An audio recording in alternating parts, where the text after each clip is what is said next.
शुरुआत अनु भाई, अंता के लिए तो बधाई, बिहार के लिए मैं थोड़ी देर बाद आपको छीन लूंगा। अनु भाई सुन पा रहे हैं? जी सुन पा रहा हूं। अनु भाई मैंने कहा अंता के लिए बधाई, बिहार के लिए थोड़ा आगे जाके छीन लूंगा। कोई दिक्कत वाली बात नहीं है। अंता की ज्यादा खुशी है या बिहार का दुख ज्यादा है? मेरी आवाज आ रही है आपको? बिल्कुल बिल्कुल, मैं आपसे पूछ रहा हूं अंता की खुशी ज्यादा है या बिहार का दुख ज्यादा है? अंता की खुशी भी ज्यादा है और बिहार में जो भारतीय जनता पार्टी ने खेला किया उसका गम भी ज्यादा है। किस तरह का? कोड ऑफ कंडक्ट में जो इन्होंने वॉयलेशन किया वो तकलीफदायक तो है इस देश के लोकतंत्र के लिए। अनूप भाई देखिए क्या है, मैं पिछले कुछ दिनों से लगातार कांग्रेस के चेहरों से यह सुन रहा था कि अंता में भी सरकारी मशीनरी बीजेपी को पूरा समर्थन दे रही है, तो सरकारी मशीनरी को काम करना नहीं आ रहा है क्या? वो तो बीजेपी को नहीं जीता पाई, प्रमोद जैन भाया जीत गए। मैं आपको बताना चाह रहा हूं, सरकारी मशीनरी का पूरा दुरुपयोग करने के बाद वो अपने तीसरे नंबर की जगह दूसरे नंबर पे आने की स्थिति बना पाए। तो आप देखिए सोरखंड खला की सरपंच प्राची गालव को इतना दबाव बनाया गया कि उसको भारतीय जनता पार्टी के लिए काम करने के लिए मजबूर कर दिया और उसने नहीं किया तो उसको सस्पेंड कर दिया गया। तो इस तरह से लोकतंत्र की हत्या करना उचित नहीं है। नहीं लेकिन दादा अनूप भाई, आयोग वही, खाकी वही, मतलब उसी तरह की चेहरे बदल जाए, वर्दी तो वही, सारे लोग वही। बिहार में बीजेपी यूज करना जानती है और अंता में नहीं जानती है, ये कैसे हो सकता है? अंता में प्रयास किए गए, अंता में भरसक प्रयास किए, लेकिन अंता से इनकी सत्ता परिवर्तन नहीं हो रही थी। इसलिए इनको यहाँ थोड़ा इन्होंने कहा जनता को कहीं ना कहीं संदेह ना हो जाए कि हम पूर्ण रूपेण अपराधी हैं, इसलिए थोड़ा सा इन्होंने गुंजाइश छोड़ी है, लेकिन प्रयास पूरे किए यहाँ इन्होंने, सत्ता का दुरुपयोग पूरा किया गया। ठीक है, आप देखिएगा ना। ठीक है अनूप भाई, मैं शोएब भाई आपके पास आ रहा हूं। अब नरेश मीणा के लिए आगे क्या, मतलब आप समझ सकते हैं मैं ये क्यों पूछ रहा हूं। वैसे तो कहने को मैं ये भी कह सकता हूं 197 सीटें बची हैं, जहां चाहे जाके लड़ सकते हैं। एक ऐसे योद्धा के तौर पे आएंगे जो एक वक्त 200 की 200 सीटों पर लड़ चुके होंगे। So nice of you, thank you very much. दिल में क्या चल रहा है, उनका विचार क्या है? अनूप भाई मेरा सवाल शोएब भाई से, नरेश मीणा के समर्थक है मेरे साथ स्टूडियो में। हाँ शोएब भाई जी, शुक्रिया आपका बहुत बहुत। जनता ने ये बता दिया है कि जो आंदोलनकारी हैं उनको हर जगह से सपोर्ट मिल रहा है। 45,000 वोट लेना कोई मायने रखता है किसी भी जगह से आकर के, बहुत अच्छी बात है। और 2028 के अंदर हम लोग 100% बहुत मजबूती के साथ लड़ेंगे। और नरेश मीणा आप ये कह रहे हैं कि अंता से ही लड़ेंगे 2028 में? हाँ, वो कहीं से भी बॉस हैं, वो लड़ सकते हैं कहीं से भी, कहीं से भी। हाँ, अभी भी ये श्योर नहीं है कि वो एक सीट पे चिपकेंगे। देखिए ऐसा है कि आप मुझे ये बताइए कि आपके पायलट साहब कहाँ से लड़ लिए? जैसे इमेजिन करिए आप, 2 साल अजमेर और फिर अभी को टोंक, हो सकता है टोंक से भी निकल जाए अभी। पर पायलट ने कहीं हाथ पांव नहीं चलाए। अरे भाई हाथ पार कहाँ, वो किसी के लिए लड़ते ही नहीं है। आप बता दो किसके लिए लड़े आज तक? कोई मर्डर हुआ, किसी की हत्या हुई, कोई किसी की रेप हुआ, कहीं बैठे क्या? जैसे इमेजिन करिए ना आप, तो लड़ने वाले 2013 से 2018 तक तो वो सड़क पर ही थे। अनु भाई मैं सवाल ले रहा हूँ, मैं कह रहा हूँ कि 2013 से 2018 तक तो वो सड़क पर ही थे, लाठियां खा रहे थे। फोटो शूट कर लिया, उस फोटो शूट को जो है ये लोग बताते रहते हैं दैट्स इट और नथिंग एल्स।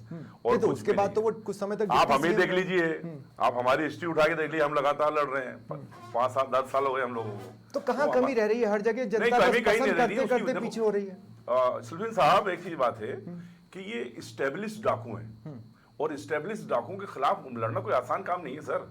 अब आप ये बताइए मुझे, डबल इंजन की सरकार, डबल इंजन की सरकार, और उसने ये कहा कि भाया रे भाया पूरा गांव खाया, और इस डबल इंजन की सरकार ने उसके ऊपर कार्रवाई नहीं करी। जैसे इमेजिन करिए, तो मिले हुए लोगों अब बताइए हम कैसे लड़ेंगे इन लोगों से?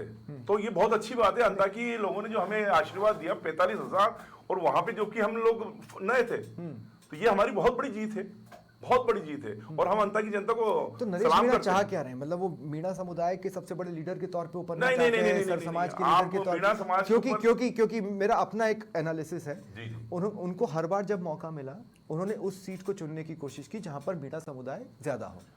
आपको ऐसा लगता है? नहीं, आप देख लीजिए देवली उनियारा, ये जहां पर भी उनका प्रतिनिधित्व ज्यादा है। तेरी मोहब्बत तेरा प्यार सुन ले मेरे यार। चलिए चलिए भाई, ईस्टर्न राजस्थान के अंदर, पूर्वी राजस्थान के अंदर मीणा समाज हर सीट पे ज्यादा है, और जब वो ज्यादा है तो आपको दिख रहा है ज्यादा है, तो नेचुरली है वो, हम पूर्वी राजस्थान के और हाउसी के रहने वाले, तो वहीं से तो लड़ेंगे और कहां से लड़ेंगे। और इंशाअल्लाह ताला, और आप ये ब्लेम लगा रहे हैं आपके मीणा साथ हैं, क्या मैं नहीं हूं उनके साथ, क्या धाकड़ नहीं है उनके साथ, क्या माली नहीं है उनके साथ, क्या गुजर नहीं है, हमारा प्रहलाद कड़ाना पूरे 1 महीने तक वहां पे रहा बंदा और जबरदस्त तरीके से करा है। तो ये हम लोगों की जो टीम है ये आंदोलनकारी है, और हम लोग तीसरा नंबर, कम से कम दूसरा नंबर तो आना चाहिए। अरे सर आप अंदाजा लगाइए, जहां पे हम है नहीं और वहां पे हमें लोग प्यार कर रहे हैं इतना, ये बहुत बड़ी बात है सर। ठीक है, इस बीच एक बाइट मैं आपको सुनाना चाहता हूं। अखिलेश यादव ने ये बिहार में जो परिस्थितियां उसका ठीकरा एसआईआर पर फोड़ दिया है। आप इस बात की गंभीरता को समझिए। एसआईआर पर चुनाव की डेट्स आने के पहले ही विपक्ष हमलावर हो चुका था। हालांकि अगर मैं राजस्थान से एसआईआर को कनेक्ट करके देखूं तो राजस्थान में कांग्रेस ने कहा कि साहब हम एसआईआर के खिलाफ हस्ताक्षर अभियान चलाएंगे। 2 महीने से ज्यादा उस अभियान को हो गए, कुल 15 लाख हस्ताक्षर जुटा पाए हैं 8 करोड़ से ज्यादा की जनता वाले प्रदेश में। तो या तो अभियान को लेकर वो यहाँ सीरियस नहीं थे या अभियान में लोगों का साथ नहीं मिल पाया। लेकिन इसके बावजूद भी उसी एसआईआर के प्रोसेस पर अखिलेश यादव ने महागठबंधन की हालत का ठीकरा फोड़ा है। अभी तो रुझान ही है, अभी तो जीत वाला कॉलम भरना बाकी है। उससे पहले ही इसका मतलब है कि रुझानों को अखिलेश यादव यानी समाजवादी पार्टी एक्सेप्ट कर चुकी है। अगर हमारे पास बाइट होगी तो हम उसको प्ले करेंगे, और नहीं तो फिर चलिए ठीक है, बाइट मैं आपको आगे सुनवाऊंगा, कुछ ही देर में मेरे पास होगी।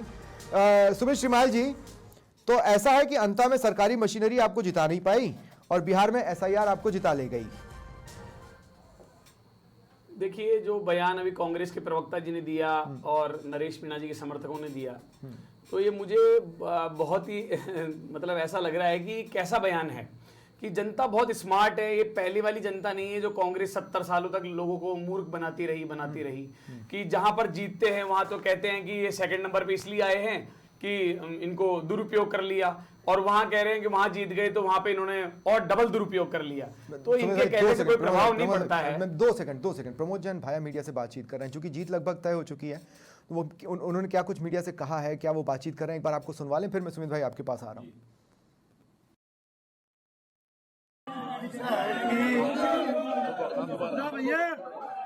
इसको कोई शुरू से मैंने कोई चुनौती नहीं मानी।